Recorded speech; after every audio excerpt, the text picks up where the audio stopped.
Great Barrington, Massachusetts is one of the most sought-after towns in the Berkshires for residents, second homeowners, and tourists. Being a fun, funky town with a walkable downtown, some have even gone as far as to refer to Great Barrington as the Brooklyn of the Berkshires. Today, I'm going to be giving you a tour of Great Barrington, Massachusetts. We're going to be exploring downtown Great Barrington and all it has to offer, from local businesses to local community events and so on. We're also going to be discussing some important information that you might want to know if you're considering buying property in Great Barrington, whether it be your primary residence or a second home. I'm Cameron Volastro. I'm a local real estate expert. If you're considering buying property anywhere in the Berkshires, please don't hesitate to reach out to me. All of my contact information is below. Let's jump right into it. Both Railroad Street and Main Street are full of local businesses such as quaint coffee shops, delicious restaurants such as Number 10 and Bzen, bars with craft cocktails and charcuterie boards such as Mooncloud. If you have a sweet tooth, you might consider stopping into Robin's Candy, a locally run candy shop, or going to SoCo Creamery, which is locally made ice cream and it's some of the best I've ever had. Or in the evening, you might want to go and see a movie at the Triplex Cinema or see a show at the Mahawi Theater. We also have plenty of local art galleries to explore. In the summer months, people head to downtown Great Barrington to enjoy fun community events such as the local farmers market or Berkshire Busk, which is one of my personal favorites. Berkshire Busk is a fantastic community event where they shut down Railroad Street and bring in all sorts of different talent, from musicians to people that juggle chainsaws or twirl fire. Another fun thing about Berkshire Busk is that they put tables from the restaurants out in the street so you can grab a meal while enjoying all of the talent. A couple more fun community events that are hosted in Great Barrington are the Car Show and the Berkshire International Film Festival.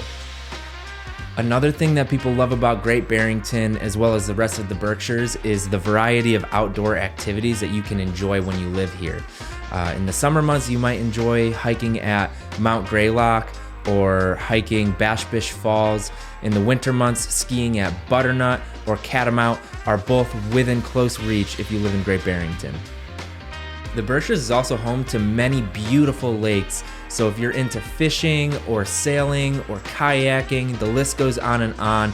There's certainly something there for you to enjoy and within close reach from Great Barrington. Really, if you're into any sort of outdoor activity, we probably have it here. There's a ton to enjoy. I'm sure you can tell at this point that Great Barrington is a fantastic community that must be on your list of towns that you're considering when moving here to the Berkshires. But let's get a little bit more into the weeds of some of the things that you're probably curious about if you're thinking about moving here. For starters, Great Barrington has a population of about 7,200 people. So by no means is it one of the largest communities here in the Berkshires. However, in the summer, it really brings in a lot more people and the place fills up quite a bit because of the tourism that the beautiful downtown drives.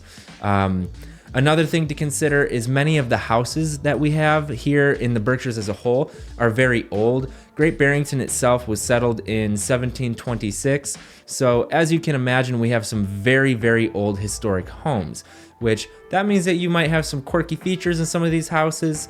And it's not to say that you can't find a brand new house here. There are occasionally new constructions, but typically we're looking at older homes in Great Barrington.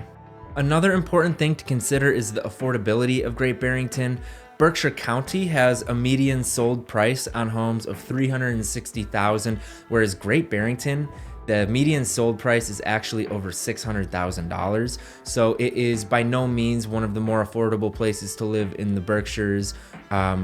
The fact that there are so many tourists coming to Great Barrington really drives up the prices to a point where it's actually a bit of a problem in Great Barrington.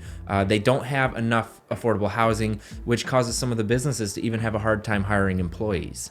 The Berkshires as a whole are a very country-esque setting, which leads people to often ask me, is there a hospital or medical facility somewhere nearby to where that I'm going to be living?